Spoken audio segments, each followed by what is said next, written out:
Welcome to TR9 TV. నేను Neeraja. Veterans association organisation of India ఆధ్వర్యంలో గాంధీ జయంతి వేడుకలను ఘనంగా నిర్వహించారు.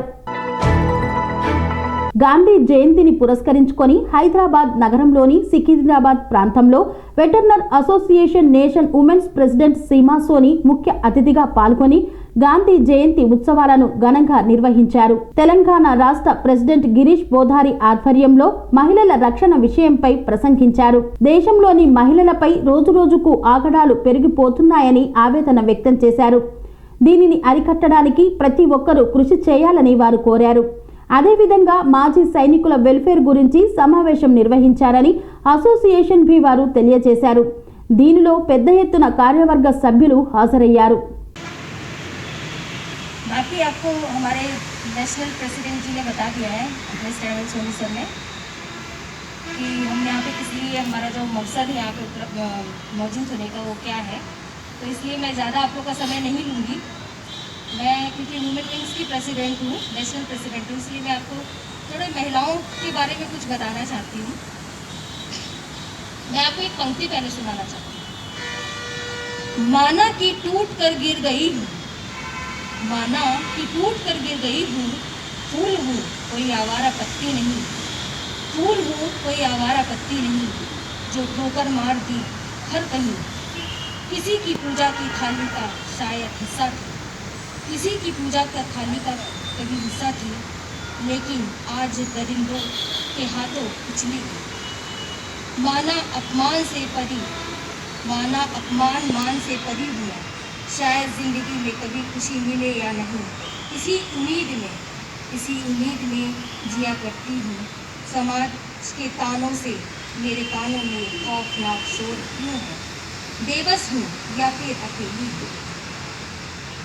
मैं आप लोगों को बताना चाहती हूँ कि जैसे हमारी प्यारी बहन मनीषा जी के साथ जो हुआ है आप लोग को सब अच्छे से याद है।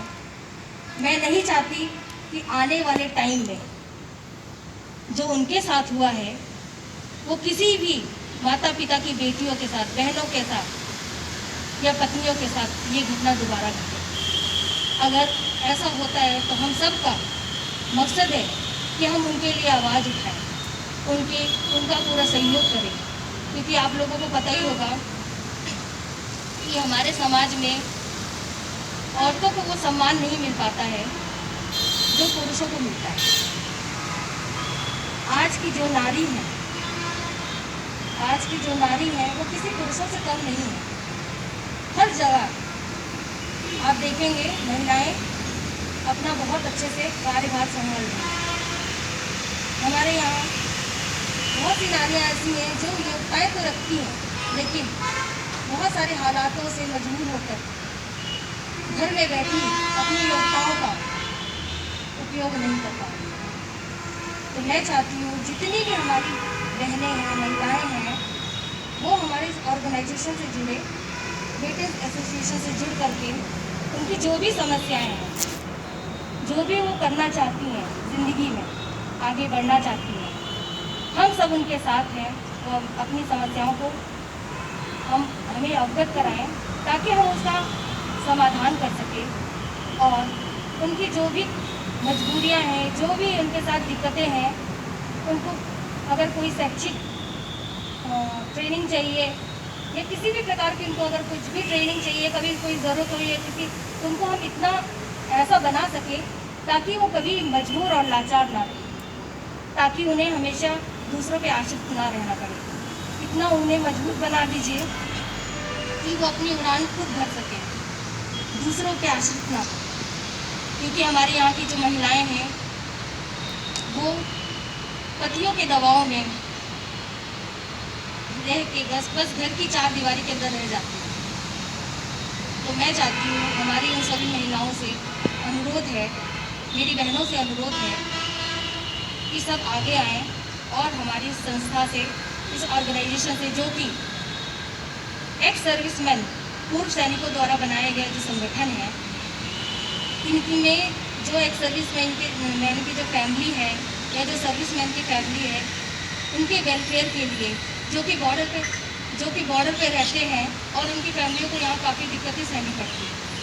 तो हमारा ये जो मेन मकसद यही है कि उनको जो भी दिक्कतें हैं हम यहाँ रह के, वो अगर बॉर्डर में सही जो हमारे जवान हैं तो वो बॉर्डर में खड़े होकर हमारे लिए हमारी रक्षा कर सकते हैं, तो क्यों ना हम लोग यहाँ रह के उनके लिए, उनके संगठन से जुड़कर उनकी जो भी समस्याएं हैं, उनकी फैमिली की जो समस्याएं हैं, उनका समाधान करें, ताकि आने वाले टाइम पे जो हमारा देश है ये सिर्फ पुरुष प्रधान ना रहे, सिर्फ पुरुषों पे ही आश्रित ना रहे।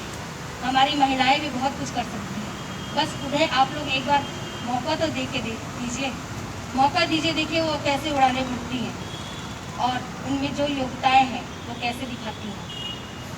तो और मैं चाहती हूँ, मैं सरकार से भी ये अनुरोध करती हूँ, उनसे मेरी विनती है कि जितनी भी हमारी महिलाएं, जो बच्चे हैं स्कूल जाते हैं, जो महिलाएं अगर बाज़ार जा रही हैं या किसी भी कार्य से बाहर जा रही हैं, तो आप ऐसे उनको सुरक्षा प्रदान करिए ना, ताकि वो उन्हें ये ना लगे, क्योंकि हर स्त्री अब घर से बाहर निकलने में उसको खौफ है कि कहीं मैं घर वापस पहुंच पाऊंगी भी कि नहीं, मेरे परिवार वाले मुझे ढूंढते रह जाएंगे, मैं कहाँ पड़ी होंगी मुझे खुद खबर नहीं है।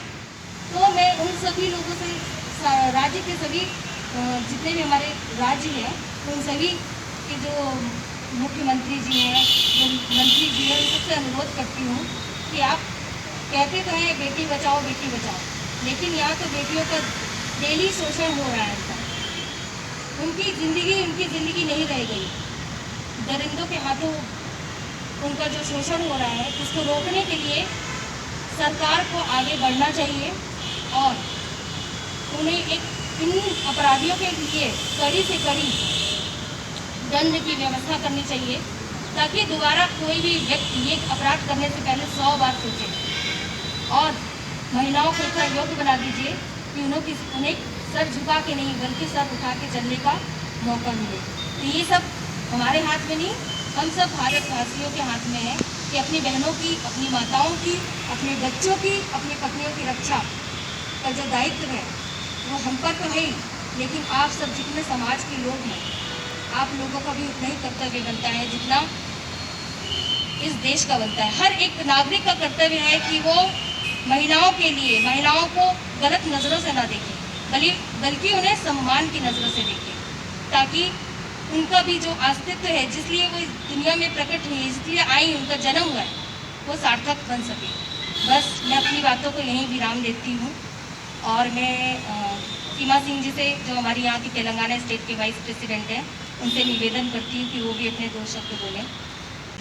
ये समस्याएं हैं, साथ में जो एजुकेशनल पैरालिसिस हुआ है इस दौरान में, वो एक बहुत बड़ा सेटबैक है हमारी पूरी कंट्री के लिए, यद्यपि पूरे विश्व में है, पर हमारे देश में चूँकि स्पष्ट नीतियाँ ना होने पर ज़्यादा प्रभावशाली हुआ है। हम देखते हैं कि आज हमारे छोटे छोटे बच्चे जो घरों से बैठ करके जो बेचारे यानी टीवी और मोबाइल के बारे में जानते भी नहीं थे, सिर्फ वो अपना कार्टून गेम जानते थे, उनको बैठ कर पढ़ना पड़ रहा है, और वो कितना प्रभावशाली है, कितना इफेक्टिव है, ये हम सब आप जानते हैं। इससे क्या बच्चों की पढ़ाई, इससे क्या बेस उनका सुधर सकता है? नहीं सुधर सकता है। ऐसे ही शिक्षक जो बेचारे जॉब में थे, उनकी जॉब चली गई, जो पढ़ाने जा रहे हैं उनको पैसे आधे मिल रहे हैं या कम मिल रहे हैं, वो वर्क फ्रॉम होम कर रहे हैं, बच्चे भी बेचारे स्टडी फ्रॉम होम कर रहे हैं। तो ये सारी स्पष्ट नीति न होने के कारण सरकार की ये बहुत सारी जो असुविधाएँ हुई हैं या जो सिस्टम पैरालिसिस हुआ है, इसमें हमें कहीं ना कहीं और सुधार की ज़रूरत है। और ये जो पैंडमिक है, इतना आसान नहीं कि ये 4 महीने 6 महीने के लिए चला जाएगा, जैसा पूरा विश्व जानता है कि इसमें भी बहुत लंबा समय लगेगा। अब हमारे देश में आज की तारीख में जब हम देखें तो 66 लाख से ज़्यादा लोग इससे इन्फेक्टेड हुए हैं, जिसमें 1 लाख से ज़्यादा लोगों की जानें जा चुकी हैं। और पूरे विश्व में देखें तो ये 4 करोड़ के आसपास इन्फेक्टेड हुए हैं और 10 लाख से ज़्यादा लोगों की जानें जा चुकी हैं। तो ये जो पैंडेमिक सिचुएशन है, इसमें हमारे देश में भी कंट्रोल करने में भूल हुई है, हमने अपनी नीतियाँ स्पष्ट नहीं रखी और हमारी जो GDP है, हमारे देश की जो प्रगति है, रुक गई और -23.9 में चली गई। ये सब हमारी कुरीतियों का या स्पष्ट नीतियों का ना होना एक उदाहरण है, जो अब पूरा विश्व जानता है कि भारत जो इतना प्रगतिशील देश था, आज उसकी स्थिति ऐसी हो गई है कि वो 23.9 माइनस में चला गया। तो ये सब आखिर कौन करेगा? हमारी जनता ने किसी पार्टी को या किसी दल को या एक संगठित दल को सत्ता पे बैठाया है, इस उद्देश्य से, इस आशा से कि हमारे देश का भविष्य निर्माण होगा, आने वाले समय में हमारे देश की సెరెనిటీ మోడల్ హై స్కూల్ విద్యార్థులకు అమ్మఒడి, సామాన్యులకు అందుబాటులో ఉన్న బడి సెరెనిటీ.